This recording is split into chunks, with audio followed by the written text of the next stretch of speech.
अब हम अभ्यास के तौर पर थोड़े से उदाहरण ले लेते हैं। सरल वाक्य है, मैं रात के 12 बजे सोता हूं। अब इसको मैं संयुक्त वाक्य में बदलूंगी। तो जैसे कि आपको बताया किस किस का प्रयोग कर सकते हो, योजकों का, तथा, एवं, परंतु और आदि का प्रयोग करके हम इसे बदल सकते हैं। तो हम कहेंगे रात के 12 बजे और मैं सोने चली। सरल वाक्य है, भीड़ बेकाबू होते ही पुलिस ने लाठीचार्ज किया। सरल वाक्य है, इसको जब हम संयुक्त वाक्य में बदलेंगे तो हम क्या करेंगे, योजकों का प्रयोग करेंगे। भीड़ बेकाबू हुई इसलिए पुलिस ने लाठीचार्ज किया। तो आप इसलिए की जगह पर हम और का भी प्रयोग कर सकते हैं। भीड़ बेकाबू हुई और पुलिस ने लाठीचार्ज किया। इसलिए का भी प्रयोग करके आप वाक्य बना सकते हो। आप क्योंकि का भी प्रयोग करके वाक्य बना सकते हैं। पुलिस ने लाठीचार्ज किया क्योंकि भीड़ बेकाबू हो गई। तो आप किसी भी योजक का प्रयोग करके आप वाक्य बना सकते हैं। यह आवश्यकता नहीं कि एक बच्चे ने अगर और का प्रयोग किया है तो आप भी और का ही प्रयोग नहीं किया तो आपका गलत हो गया, ऐसी बात नहीं है। हम किसी भी योजक का प्रयोग करके बना सकते हैं। एक ही वाक्य को आपने देखा, हमने 3 योजक का प्रयोग करके बना दिया। अगर इसी वाक्य को हम मिश्रित वाक्य में बनाए हैं तो हम कैसे करेंगे, जब भीड़ बेकाबू हुई तब पुलिस ने लाठीचार्ज किया। जैसे ही भीड़ बेकाबू हुई वैसे ही पुलिस ने लाठीचार्ज किया। तो यहां पर भी आप देख सकते हो कि आवश्यक नहीं कि आप एक ही प्रकार के शब्द लगाकर आप मिश्रित वाक्य बना सकते हैं। आप अलग अलग प्रकार के योजक लगाकर भी आप मिश्रित वाक्य बना सकते हैं, जैसे कि अभी अभी आपने देखा। कोई और इसी तरीके से कोई भी एग्जाम्पल आप ले सकते हैं। आप किसी भी योजकों का अलग अलग प्रयोग करके आप वाक्य बना सकते हैं। जैसे कि एक और उदाहरण ले लें, जो राष्ट्रभक्त हैं वो देश पर मर मिटते हैं। अब देखिए मैंने जो ये मिश्रित वाक्य बनाया, इसी को अगर सरल वाक्य में बनाऊं तो राष्ट्रभक्त देश पर मर मिटते हैं।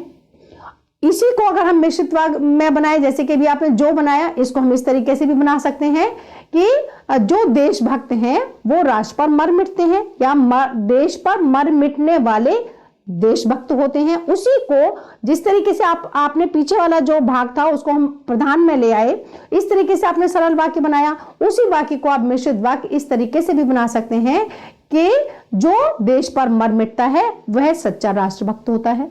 तो आप इस तरीके से, आप जरूरी नहीं है कि जो प्रधान उपवाक्य है उसको हम पहले लेकर आए या आश्रित उपवाक्य को हम पीछे ही लेकर आए। आप आश्रित उपवाक्य को प्रारंभ में भी ला सकते हैं और जो प्रधान उपवाक्य है उसको हम पीछे भी ले जा सकते हैं।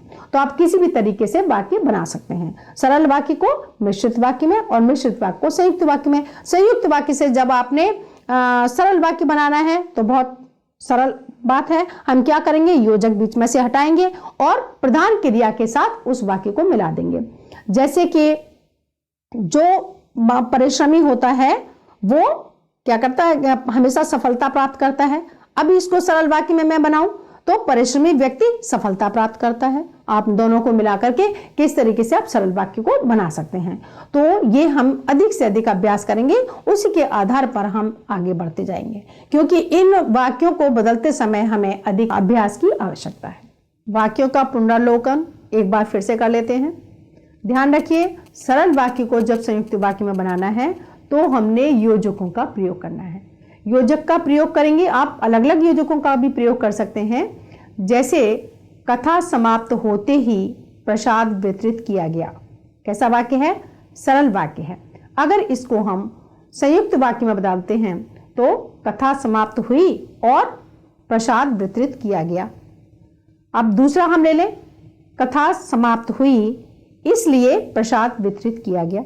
आपने देखा कि हम और का प्रयोग करके भी उस वाक्य को बना सकते हैं और इसलिए का प्रयोग करके भी बना सकते हैं। इसी तरीके से हम मिश्रित वाक्य बनाए, कथा समाप्त होते ही प्रसाद वितरित किया गया, सरल वाक्य है। अब जब इसको हम मिश्रित वाक्य में बनाएंगे तो किस तरीके से, जब कथा समाप्त हुई तब प्रसाद वितरित किया गया। जैसे ही कथा समाप्त हुई वैसे ही प्रसाद वितरित किया गया। क्योंकि कथा समाप्त हो गई इसलिए प्रसाद वितरित किया गया। तो आपने देखा कि हमने अलग अलग तरीके से हम उन वाक्यों को बना सकते हैं। एक ही सरल वाक्य था, हमने 3 तरीके से उसे संयुक्त वाक्य में बदला और 3 तरीके से उसे मिश्रित वाक्य में बदला। तो आप जान सकते हैं कि हमारे पास बहुत विस्तार है इन वाक्यों को बदलने का। तो हम याद रखें कि जहां पर संयुक्त वाक्य होगा वहां पर हम एक ही योजक का प्रयोग करेंगे और जहां पर मिश्रित वाक्य में बदलना है इस तरीके के वाक्यों का, वहां पर हम दो का एक साथ प्रयोग करेंगे, या तो युग्म शब्दों का प्रयोग करेंगे या हम योजकों का एक साथ प्रयोग करेंगे। जैसे कि इसलिए और क्योंकि हमने एक साथ प्रयोग किया तो वो मिश्रित वाक्य बन गया। तो इन कुछ बातों को हम ध्यान में रखें तो हमारे लिए वाक्यों का रूपांतरण करना बहुत ही सरल होगा।